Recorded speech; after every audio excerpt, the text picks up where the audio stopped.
આમ તો જો કે મિત્રો ઘણી બધી વાતો આપણે કરી, ત્યાંના જમાનામાં શું હતું, ત્યાં જમાનામાં શું હતો, પબ્લિકનો પ્રેમ, કોમેન્ટર મિત્રો, અને તમે જેમ વાત કરી કે આવો માહોલ હતો અને અત્યારે ખૂબ ચર્ચામાં છે એવું અશોક સર મેજર આપણે મુલાકાત કરી, એનો ઇન્ટરવ્યુ લીધું. તો ખૂબ ખૂબ આભાર અશોક સર તમારો કે તમારો કિંમતી સમય તમે કાઢી અને અમારી વચ્ચે ઉપસ્થિત થયા. હવે અમુક વાત કઈ રીઝાતી હોય અથવા તો છેલ્લે તમારે કઈ કેવું હોય તો દર્શક મિત્રોને કહી શકો છો.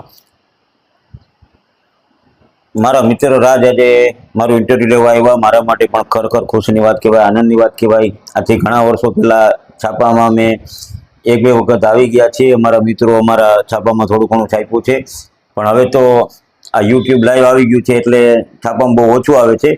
પણ મારા તમામ મિત્રોને એક મેં અગાઉ પણ હમણાં કીધેલું છે, કદાચ નહોતું આવ્યું, કે એકબીજા સાથે હળીમળી રહીએ અને કોઈના આંગણે રૂડો અવસર હોય તો એને આમંત્રણ આપીએ. અને એક માનો કે હું રાજકોટ આવ્યો છું તો ભરતભાઈ કુથડિયાને મળું, કે જેતપુર આવ્યો હોય તો હું રાજ બારોટને મળું, રાજ જુનાગઢ આવ્યો તો અશોક મેજરને ફોન કરે. એકબીજાના કોન્ટેક્ટમાં રહેજો, જેથી કરીને આપણો સંબંધ કાયમને માટે જળવાઈ રહે અને આપણે પરિવારની જેમ આ રીતે આગળ વધીએ.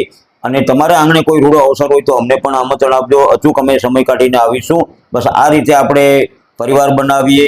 વધારે સમય ન લેતા મારું ઇન્ટરવ્યુ લેવા માટે કે સૌને જેમના ઉપર નાચ છે, નાની ઉંમરે જેનું કોમેન્ટરમાં અને લોક સાહિત્યમાં રાજ છે, જેમ આકાશ ઉપર બાજ છે, એમ તો મારા મિત્ર રાજ છે. ખૂબ ધન્યવાદ રાજ, ખૂબ ખૂબ ધન્યવાદ.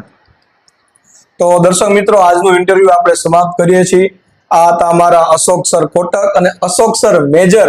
આ મેજર શબ્દ એમને પણ ખૂબ વાલો છે અને પબ્લિકને પણ ખૂબ વાલો છે. તો આવી જ રીતે ફરી ઇન્ટરવ્યુમાં આવી જ શખ્સિયતને લઈ તમારી વચ્ચે હું ઉપસ્થિત થતો રહીશ.